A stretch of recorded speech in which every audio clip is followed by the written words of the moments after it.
Good morning. Welcome to Winnipeg. I don't know which way looks the best here with this one. Okay. So what did I do here yesterday? Okay. I did take the sprue goo and I did fill in that little divot. I can still see where it was, but I think it's a case of the sprue goo is a slightly different color. I can't get the LED up into the hole that we drilled yesterday. It's just a little bit too tight. So my plan is to try and hold it by hand and just sort of ream it out. These bits that I have, they're not really designed for reaming. In other words, they don't seem to cut real good on the edges. It's not like a machining bit, a flat bottom machining bit. Forget what it's called. I don't got any. And as I mentioned to one of the viewers this morning, I've spent enough money on tools over the last 20, 30 years. Thousands of dollars. It's amazing. If I had all that money now, I could buy tools. Okay. Where are we going here? Let's see if we can continue on here. Oh, another thing that I did do, and afterwards I noticed that people were suggesting the idea. What I did do was see if I can get this out of here. Well, you can't see it way back there. I should really be zooming you in. Let's put the macro lens in, and I'll show you what I did.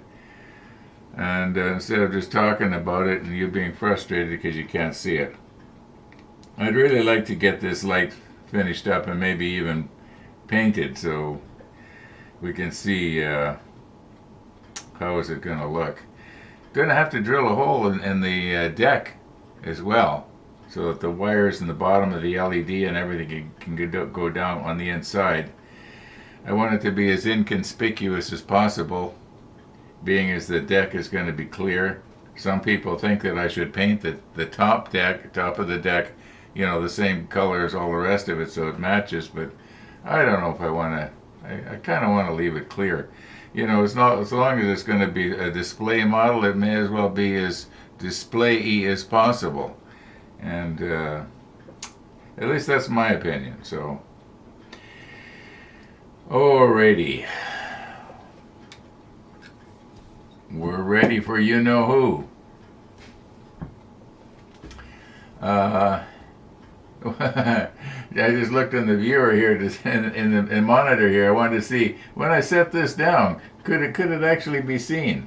And it reminded me that a viewer had made a comment. How much time do you spend setting up your table before you press record? And sometimes way too much. Like I like to have everything. I would look in the mirror and in the monitor, and I check to see is everything visible. These cutters that one of the viewers sent me. I want to make sure that I've got them in place so his feelings won't be hurt. Well, I like to. Oh, another thing I often do is you'll notice on my hobby knife here, you can see the reflection of the blade. I don't know why I'm telling you all this. It's sort of a confession is good for the soul, maybe. Okay, so what I'll do is I'll adjust my blade so that the sharp part reflects. I don't know, there's something wrong with me. Anyway, that's the way it is. I was noticing that I didn't have my watch on. And I usually have my watch on in the morning, and it coincides with the clock to the second, and I thought to myself, where is it? I don't even know where it is. So I thought, I'm not going to get up and go look for it. We'll just have to do without the watch today until I happen to come across it. Oh yeah. Let's stick on the macro lens here. Another thing I'll do with the macro lens, I'll try to have it. It's a lot more interesting if I turn it like that. So there's got to be something wrong with me, I'll tell you. Well, obviously there is. Let's recompose here with the macro lens and move right in, and I'll show you what it is I did with this little part here. And then we'll try and get the LED in it and light it up. Also, what I want to do with the LED is I want to find my potentiometers. You know, the adjustable ones. I believe they go up to 1,000 ohm when the resistance is at its greatest, and 1,000 ohm would be probably just about right for that bulb. We'll see what happens. So let's recompose here. Oh, this by the way is my sprue glue that I mixed up. Oh my goodness! I think I mixed that up during the Bismarck build, and it's still, if I lay it on its side, it will slowly slump around. It's, yeah, okay. Sorry. Now it's a little bit difficult to see. I'm looking at the monitor right now, so I'm seeing basically what you're seeing, but remember we drilled the pilot hole, which was considerably smaller, and it went a lot deeper than the other hole we drilled. And I was realizing that there was a chance that let's see if I can get this here, that the light could shine up through the top here because the hole was so close to the top, comparatively speaking. Oh, by the way, you can see where I've repaired that now. The divot is gone, and I think once I paint that, it's going to be completely covered. Not that we're going to notice it anyway. So what I did was I took the black paint here, and I filled in the pilot hole. So I think that's going to help. Maybe I should have painted more of that area. Actually, originally I did, and I scraped it off when I was trying to clean everything up. Let's try and get our LED in here, and the way we're going to have to do that is we're going to have to enlarge that hole. I don't know if I can do it on camera or not, and we'll be using this bit right here, which is not really designed for that sort of thing. Okay, I've got my little Tamiya drill clamped down on the table, so it's not going to move. And I'm going to want to watch that I don't get too aggressive here and accidentally break out this ring, because that is a distinct possibility if I was to, have a catch. So here we go.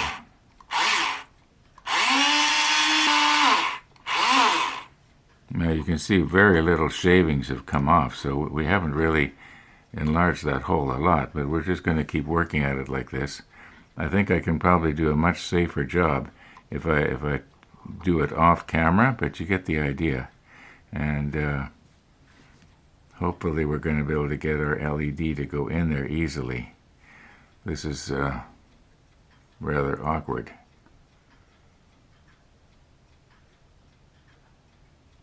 Yeah, the LED, okay, so somebody's going to say, well, why didn't you just use a larger bit? Well, the next size up I've got, I don't know why it is, but it seems to be an awful lot bigger. And, okay, I'm just going to work away at it. We will get this. Okay, here we go. This is the first try.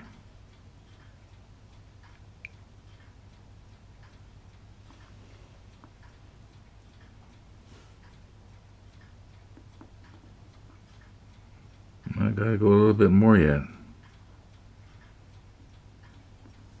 I'm afraid if I force it in, it's gonna split.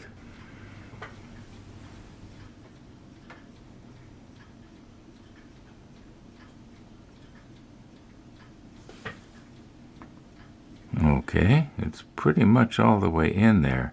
Now these LEDs, you would think they're the same diameter all the way down, but they're not. They're a little bit wider at the base than they are at the end. I know it. Now I could probably force it down, but I don't think I need to do that. Also, there is the possibility that these LEDs, I know for a fact that they emanate the light much more off the top of the LED than out the sides. But it's possible that one particular side is a little bit more pleasing than the other. So I'm just going to experiment a bit with that. But in the meantime, I think what we should do is hook a battery up to this and see if we can see light shining out the top here. I have wired in a 220 ohm resistor here, and that has lowered our voltage from just a smidgen over 3 volts, which is what these two batteries, being as they're rayed up, flashlight batteries, they're 1.5 volts each, so it's yeah, just a smidge over 3. I think it's 3.1 volts or something. It's down to 2.6 volts, and it's still nice and bright, and we wouldn't want it any brighter than that. We'll put the macro lens on, we'll reposition and see, are we seeing any light coming up off the top? Okay, the bulb is on. I am not noticing any light shining through from the top.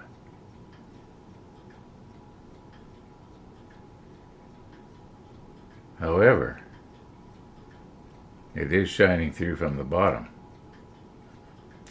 So I'll probably use blue tack or something like that and cover it up. It looks like the bulb is not straight in that thing. I don't know if I can straighten that or not. I think I'm just going to leave it.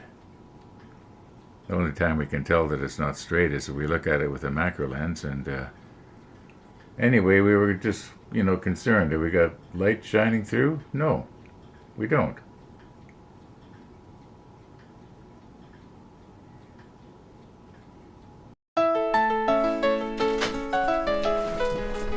Did you get the hole in the plastic for the LED? Yeah, I got the hole in the plastic. That's what I was working at so diligently that I forgot to watch for Missy. Oh, now what are we going to do here? We're a little bit early too, so let's hurry up schedule. No, just hang on a second here. How am I going to do this? Yeah, how am I going to do this? I don't have your stuff ready. Okay. I'm sorry. Look at, she's looking around and there's nothing here. I'm so sorry. Yeah. I'm going to just break it up in little pieces here with one hand. Yeah. It's not as cold this morning. Whoops. She got the big piece. The wind chill's minus 42. That'd be minus 44 Fahrenheit. It's cold. It's cold, yeah. But you're right, it's not as cold. Yeah. About 5 degrees warmer than yesterday. Well, I can't do this with just one hand. I just hang on. There you go. There you go. Sorry, Missy. I'm just not with it today. Yeah, I got playing around with my LED, and how's that going? It's going really good. It's working out as good as I'd hoped it would. Good. Took a little bit of tweaking to get the hole just the right size, but I'm going to zoom down and pick up some lab test results and swing back. At 11, I'll get those 4 tires put on the car. you'll probably notice a little difference too in the traction and the slippery and the snow. Yeah. Okay. Well, thank you. They work just fine in Mexico. Yeah, in Mexico. Everything works good in Mexico. Don't be Missy. Oh, Missy, I am so sorry. Yeah, I wasn't ready for you. Well, at least you got something. Thanks for the big chunk of bacon there. Yeah. That was quite a bonus there. That's right. That's not going to happen every day. Thanks, Ron. Okay, we'll see ya.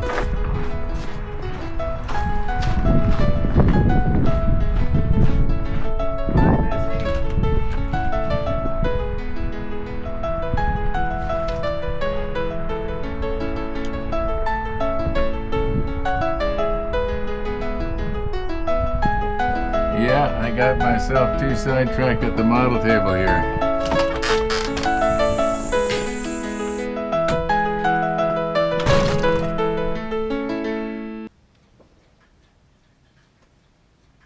Missy the dog. Missy the dog.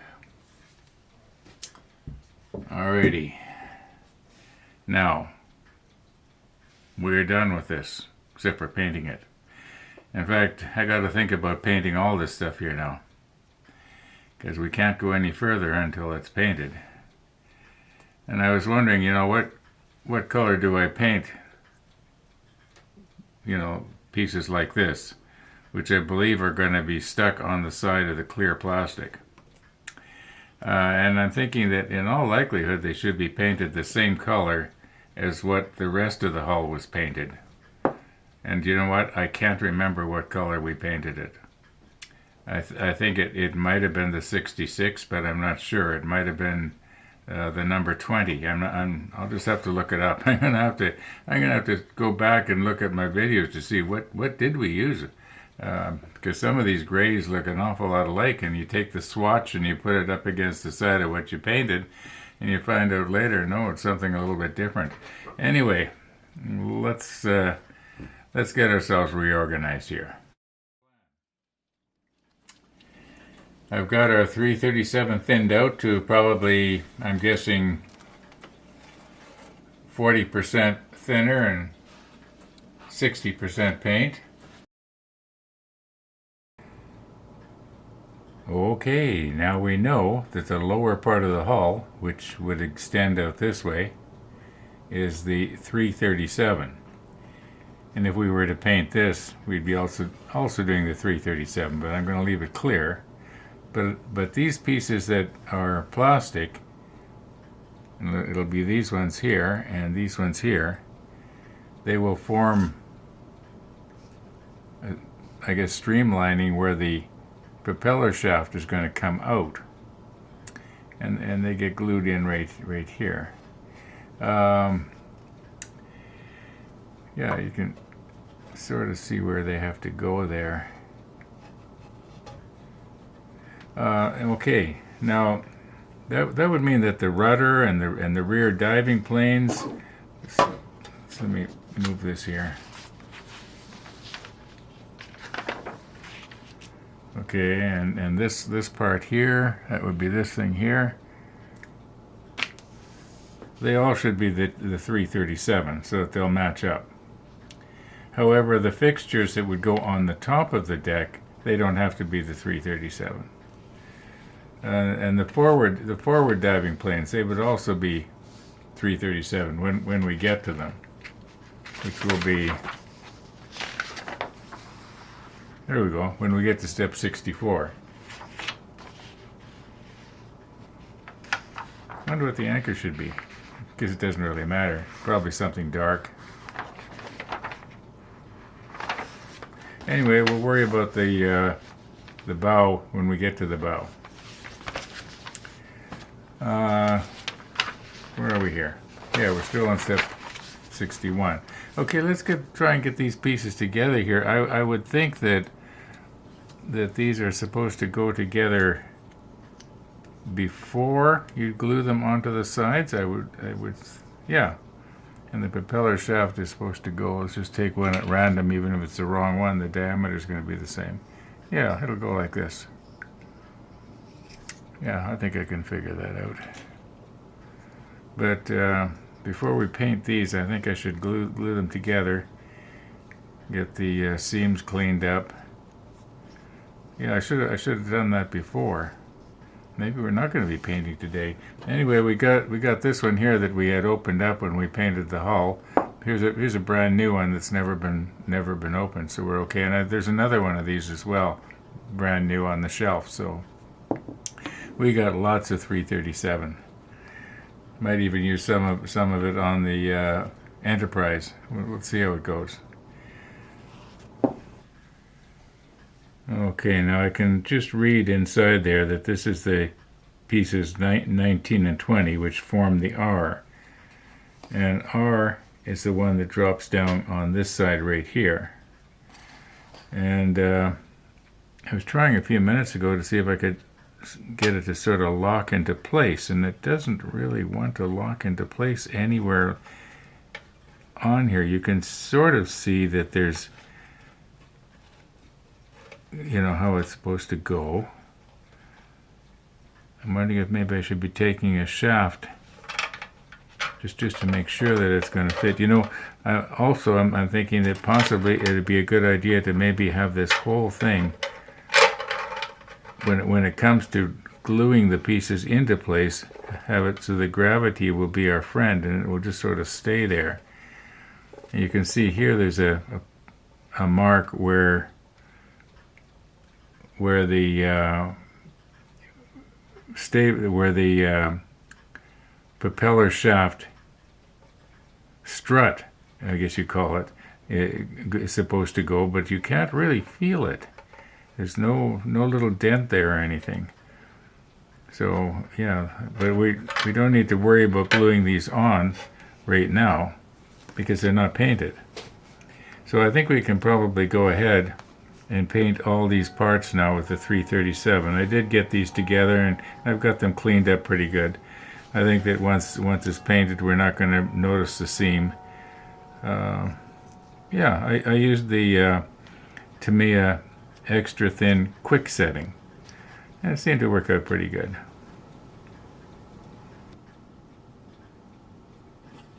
I've paged back here to step 53 because I was wondering how are we going to be able to get these push rods connections on top of the rudder shaft right here when it's on the inside.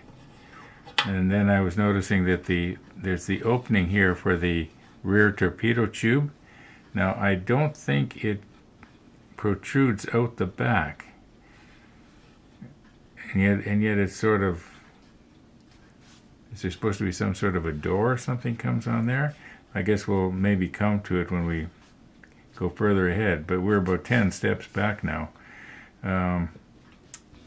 Okay, so if we were to have this lower part here, or upper part, I guess you'd call it, of the hull painted,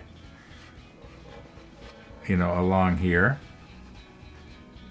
then we're not going to see the detail. So yeah, there is detail that we are going to be able to see by not painting the deck and so on. Let's see, I think I'm supposed to get rid of this. Yeah, I don't think that's supposed to be on there.